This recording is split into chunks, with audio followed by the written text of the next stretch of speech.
Segmen aspirasi masyarakat kami hadirkan setiap hari di Sulawesi Tengah. Hari ini Anda dapat menyampaikan aspirasi Anda di line telepon 0451452414. Anda bisa menyampaikan masukan ataupun juga kritikan begitu terhadap kebijakan yang diambil dari pemerintah Kota Palu dan juga pemerintah Provinsi Sulawesi Tengah, khususnya juga mengenai masalah pandemi COVID-19. Kami menunggu Anda untuk bergabung bersama kami di 0451452414. Namun kami akan mengupdate terlebih dahulu persebaran dari kasus terbaru begitu.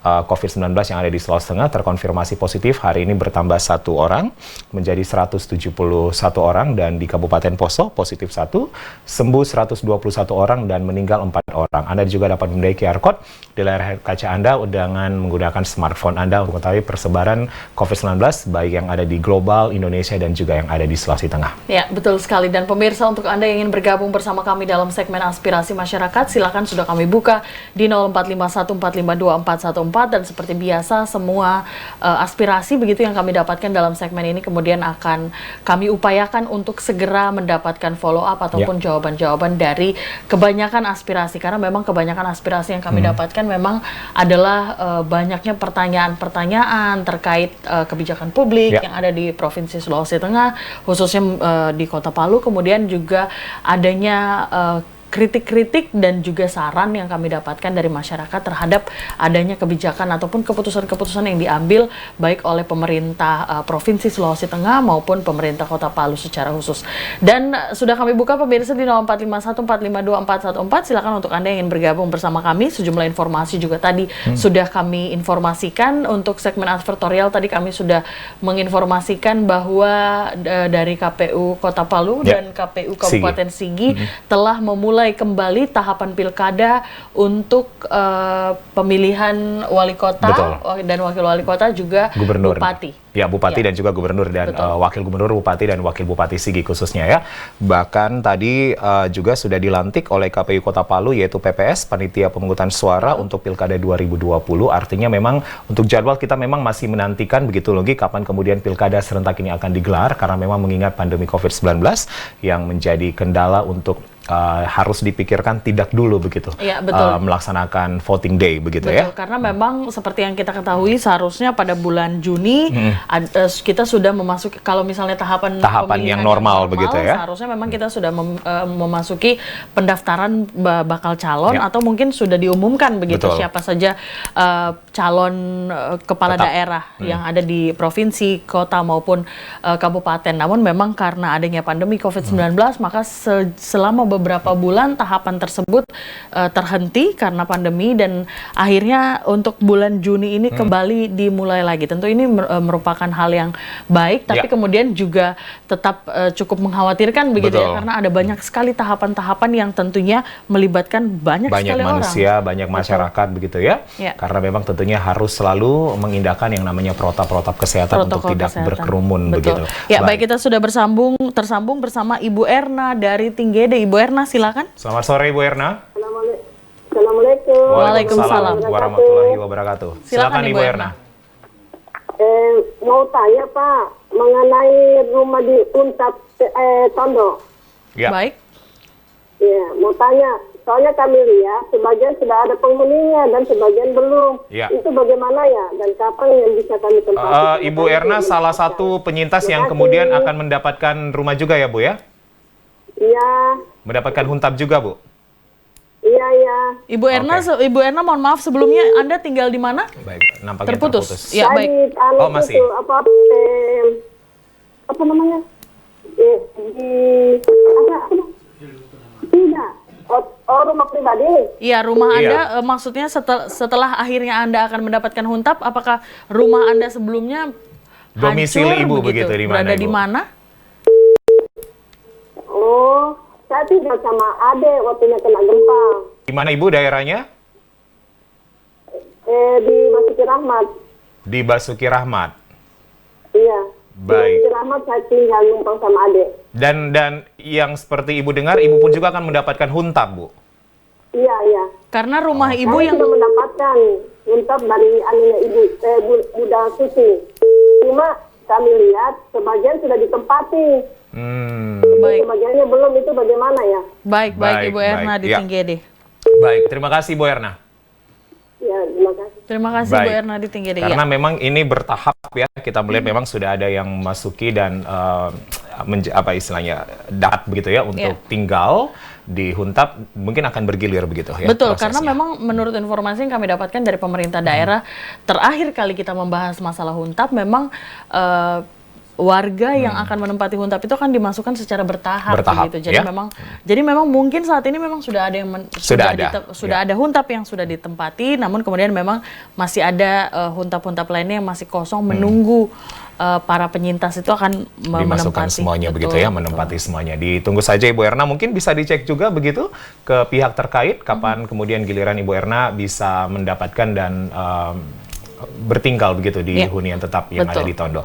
Baik, Pak Budi di Dewi Sartika sudah bergabung bersama kami. Selamat sore Pak Budi. Selamat sore Pak. Baik. Mbaknya. Ya, silakan Pak Budi. Sangat prihatin tadi melihat ada satu desa yang unjuk rasa. Di Wani ya Pak, Donggala. Di Wani. Jadi mungkin mereka ingin transparan dari pemerintah desa. Kalau bisa usulan setiap penerima itu mungkin bisa di print nama-nama itu terus ditempel di kantor desa misalnya. Tempat umum yang ada di kisaran desa itu sendiri. Baik. Pak Budi. Dan yang kedua. Ya, yang kedua apa Pak? Silakan.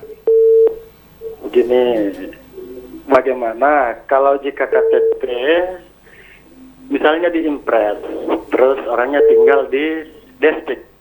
Ya. Misalnya dia dapat bantuan, apakah tidak bisa diambil ataupun dicari pemiliknya? Ini bantuan sosial ya Pak? Misalnya, ya. Bantuan sosial langsung tunai ya. Bantuan COVID begitu Pak? Iya. Baik, artinya Pak Budi Anda melihat, artinya Pak Budi secara menurut pandangan Anda saat ini memang masih ada ketimpangan-ketimpangan begitu yang terjadi? Seperti apa Pak Budi?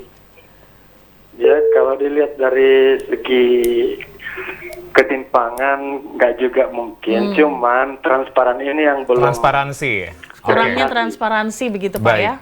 Iya. Betul. Baik Pak. Minimal di print out terus ditempel di tempat-tempat umum biar masyarakat sekitar tahu bahwa namanya dia ada. Ya, jadi mudah diakses begitu oleh warga. Ya. Kalau memang namanya tidak ada kan bisa mereka sadari enggak. Dan juga mereka bisa kritik loh kalau yang tidak layak terima. Iya, betul. Tapi mereka terima kan bisa. Bisa. Pak Budi, masih ada yang tidak mampu. Iya, kami mencoba untuk tegaskan kembali untuk bantuan sosial artinya Anda sebelumnya bertinggal di Impres begitu dan sekarang di Dewi Sartika. Maksud Pak Budi ada kasus yang seperti itu baik. Bisa ada tetangga yang tinggalnya tetangga Pak ya? Baik. Sekarang dia pindah, tetapi mungkin dapat atau tidaknya sama sekali juga tidak ada informasi.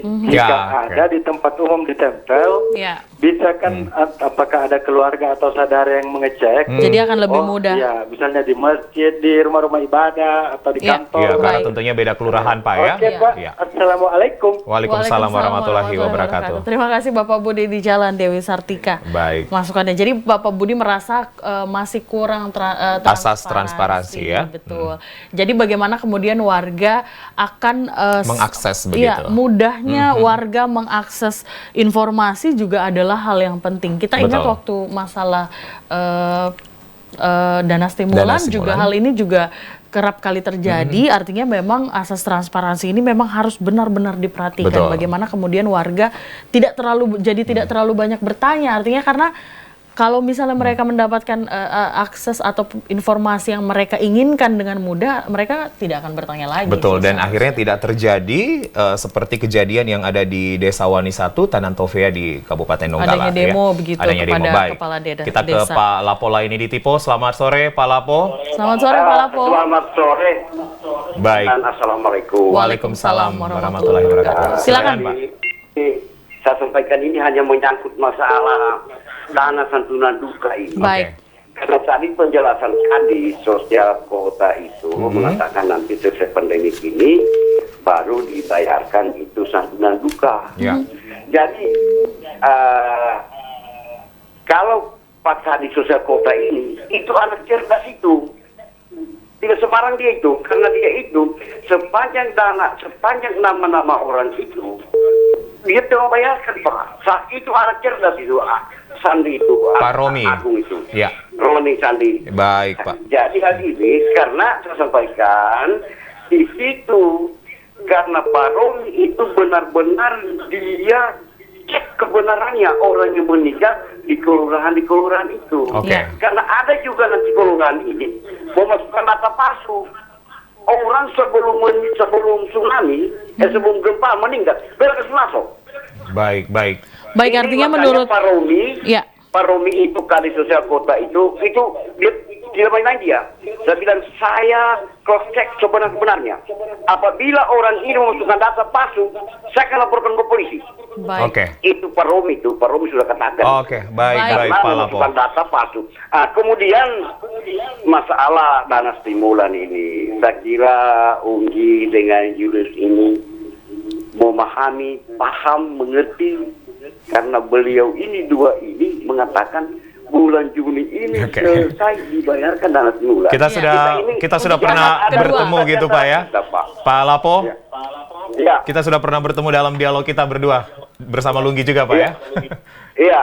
Ya, Baik. artinya Pak Lapo mendengarkan informasi yang kami dapatkan langsung dari Kepala BPBD Provinsi Sulawesi Tengah, Ya. Bapak Bartolomeus. Barto, yang memang mengatakan bahwa tahap 2 bulan Juli akan diselesaikan, begitu Pak? 100% akan selesai bulan Juni. Untuk tahap 2, Tahap 2. Juli. Iya. Bagaimana Pak Lapo?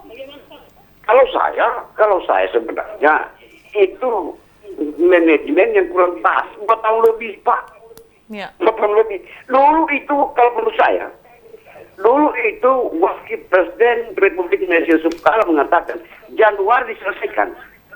Begitu juga Doni Monardo.